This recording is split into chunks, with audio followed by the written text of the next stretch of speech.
Well, I've been doing a little bit of homework here, guys, and it's about as limited as you guys should expect. I'm a novice at best with Clubmans, and even less knowledgeable when it comes to Nota, as you've already know. And thank you for being so patient with me, Spencer. Um, I want to find out about Emma, so I spoke to Ian Bone today, and he gave me a bit Oh, of really? information. And Right. They're all so, in on the bandwagon. I beg your pardon? They're all getting in on the bandwagon. Well, as he said, he's a bit of a media tart, so he wants to help me out as much as he can. Yeah. Yeah. He's a very good at self-promotion. Yes, and an IT guy. I might just have to call on him to do some of these live streams, be the man on the spot over there. What do you think of that idea? Yeah, Yeah, that's a good idea. I think he might be up for it too. So anyway, I want to find out what a checkered history this car has. I mean, you talk about number 5. Wow, this one's been all over the place. Even the history of when it got started is amazing. I mean, the first owner was a fellow by the name of Jeff Shaw, and he got into a row with Guy. He got fired on the spot for banging up the car. Wasn't a good start, was it? Yeah. It was doomed from the outset, that one. Oh my gosh, and then we don't really know. I mean, you can fill in the blanks for me, but I mean, there's an engine that was in there, and Jeff figured it was supposed to be a streamliner, but that doesn't show up on the Nota build book. It's checkered, isn't it? Yeah, it was a bit hard to trace, I think, right from the word go, wasn't it? Yeah. John Abbott, he spent, I think you saw on that other notice site I put you on. Yeah. All the questions and that John Abbott asked about it when he had it, Yeah. But he's done pretty well all the research, which is good, There's only a 3-year where we've got nothing, but it's it is what it is. Yeah. It is what it is, and I'm interested to find out what it is, because I'm looking at the engine history, and that's an interesting story in itself. But it was, as I'm looking at the notes here, it was green with silver nose embellishment in the ownership of John Horsnell. Is that correct? Yeah, that's right. That was the original spec, and that would have been with a series BMC running gear. Oh, okay, got it. And then was it him who ruined the original engine on it, or that was the next owner, Russell Green? Oh, yeah. There's been a lot. It's passed through a lot of hands. Yeah, a lot of hands. I know it's had. Hello. It's had Corolla engines. It's had Ford Kent engines. It's had a lot of stuff in it. Yeah, I'm looking at that. But the funny thing is, the horsepower probably doubled, but no one really changed any of the basic running gear. It still had drum brakes all around. So they were going to put probably a 170 horsepower Kent engine in it and still had drum brakes on the front of it. Yeah. Amongst other things. Well, that's what I'm looking at with the original stuff on the car. I mean, with the Morris engine, the gearbox Morris, differential Morris, drum brakes Morris, Yep. And then the steering rack. What's in it now? It's back to its original build spec. So good. I figured what we can make out as the original build. Sorry. That's what I was going to say. I was informed by Ian that Spencer is old school, so I figured it would be going back to its original spec. Yeah. Yep. So it's 1098 BMC Sprite engine, gearbox, diff. It's back to its original build spec. Yeah, back how it was built. Yeah. And even at that, it was just a rolling chassis, as I understand it, when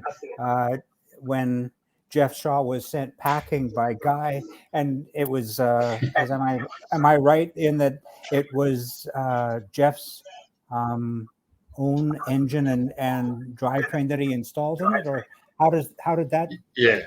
Yeah. Okay. Well, That's we amazing. don't. The other thing we don't really know is to what stage it was when it left Nota. Yeah. Yeah. You know, No. we don't know. The front suspension on it is wishbone front end. Yeah. Now, Nota always had the split axle like in number 5. Well, that's And they what were I was still wondering. building that same axle much later. So I wonder whether when Jeff took it home, that's his design. I don't know. Wow. And, he's not around now to ask, so no one knows. Wow, that's interesting. I mean, I'm looking at even just some of the pictures of the original space frame, and I'm presuming, are those brass welds that are on the vehicle at that time? No, look, it was oxy welded at the.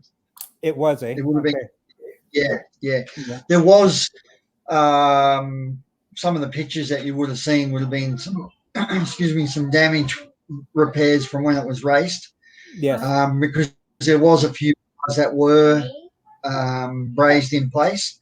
Yeah. So yeah, the ones where the brass that you see will be repairs from previous repair damage. That's all. Yeah. Okay.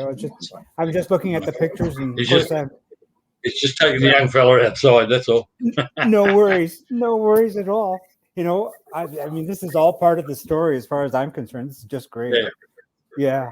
Yep. Wow. Well, what an interesting story, because I'm just looking at the most recent sale from John Abbott. It was, am I right? He had it on display at the Queensland Motorsport Museum along with number 5. Is that right? Yeah. Yeah. That's where I first saw it, in there. Yeah, and then as I understand it, when Queensland Motorsport Museum was closing down, it was returned to John Abbott, and then sat in his lounge for a while until he decided to sell it. Yeah. That's where it was when I saw it up there. Literally in his lounge, yeah. Because the shed was full. Shed's full of cars. So, when we went up and had a look at it, I was determined I was going to buy it because the price was right. Yeah. I said to him, "How'd you get it in here?" And he says, "To be honest, I don't know." He said, "No." He said, after a few bottles of red, he said, here one night, he says, next morning it was in here. So that's the story. So when we had to get it out, he said, I must have pulled, because there was a big sliding door. Yeah. But only half it open. You couldn't get the car through that, Yeah. So when we went back to get the car, he pulled the fixed part all out and got the car out, Just another part of the story. It's an amazing thing. Yes. It's just a great. Yep. Well, and the car now, as I understand it, is nearing completion in terms of the restoration. Is that about right? Yeah. And we're about. Excuse me for jumping in, but my understanding is you're going to do an engine replacement yet still to finish the job, or do you have the new drivetrain in? Yeah. No, so we're basically everything's done. We just need the engine that we're going to run. Yeah. And then gearbox, and then we're finished. We're ready to go. So. Wow. Yeah, the photos that you would see, that was just a dummy engine. Mm-hmm. Yeah. Well, so congratulations. That was set up so I could get. It was a long haul. There was a lot of work in it. A little bit more than what we first thought, I think. But anyway. Yeah, I got a dumb question. Way beyond my capabilities. Oh my gosh! Yeah, that's all right. You probably get a dumb answer. You get 2 dumb answers here.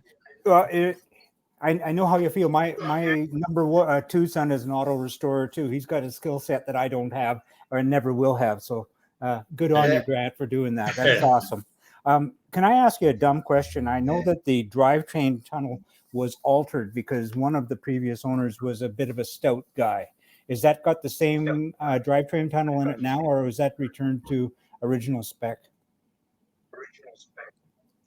Well, number 5 didn't have a tunnel in it as such.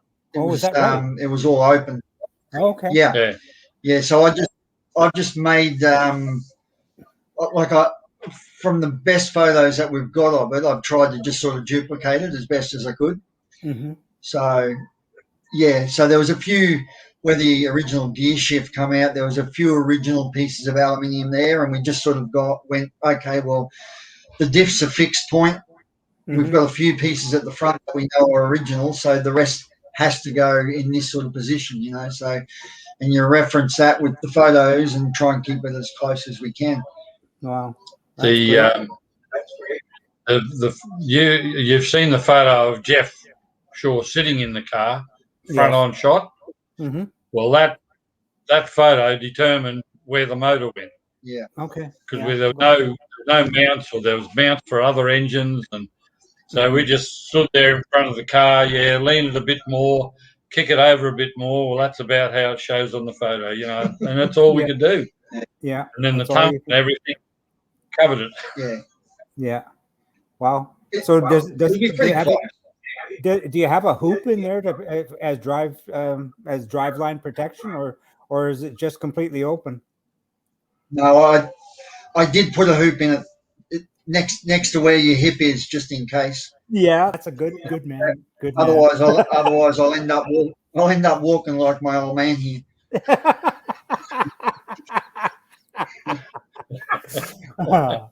Wow. So, guys, I'm only going to take you a couple of minutes because this has been wonderful. I'm going to ask if you wouldn't mind, Grant, sometime. Yeah. If you can do a walk around of the car with your phone, and I'll send you. Absolutely. You've got my Dropbox there. If you can, pop that into that, that'd be great, because I really want to add that. Now, if there is anything more to this story, other than what I've got here, there's a JB connection here. I didn't notice that. That's quite remarkable. When it was sold from John Horsnell to it did not have a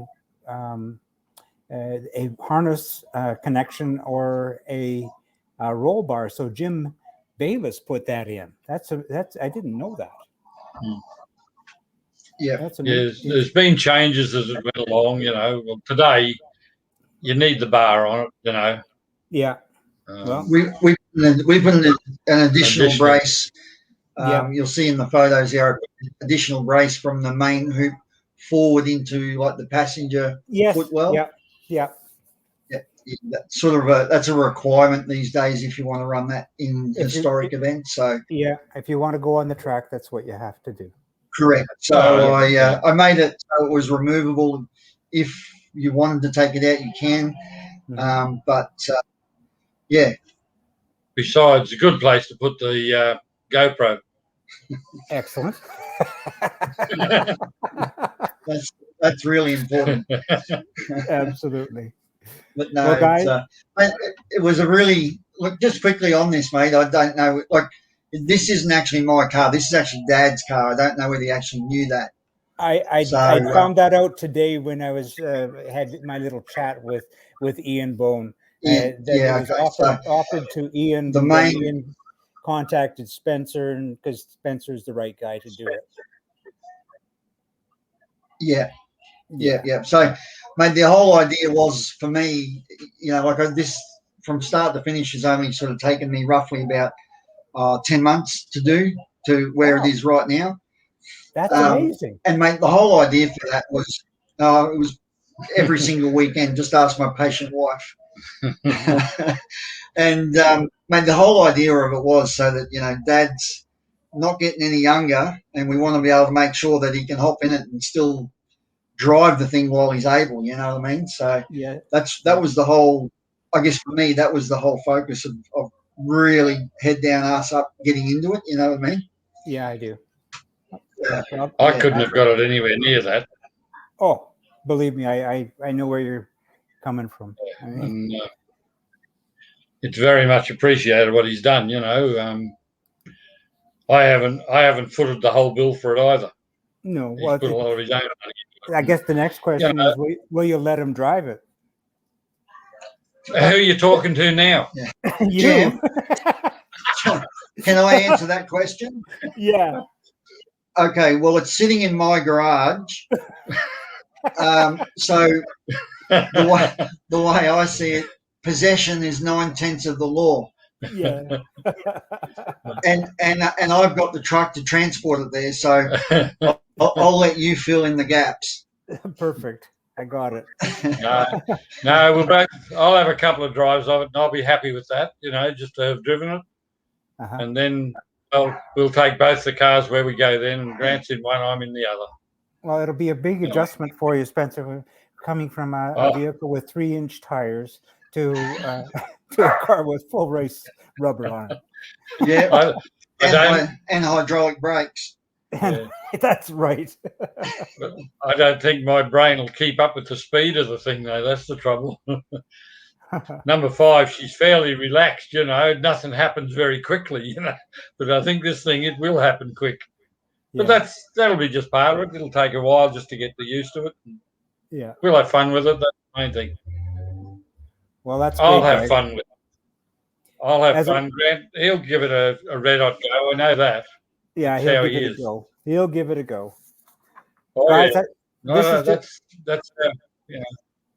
This is just great. I'm gonna tune out because we've how long have we been going? Not all. Well, it's 17 minutes. You guys, it's almost your lunchtime now, so it is your afternoon, and I'm going to say thank you, and thank you for everybody from everybody at 7 Spot, because I'm going to put this together with a bunch of the pictures and the walk around video, and it'll add an awful lot to the story.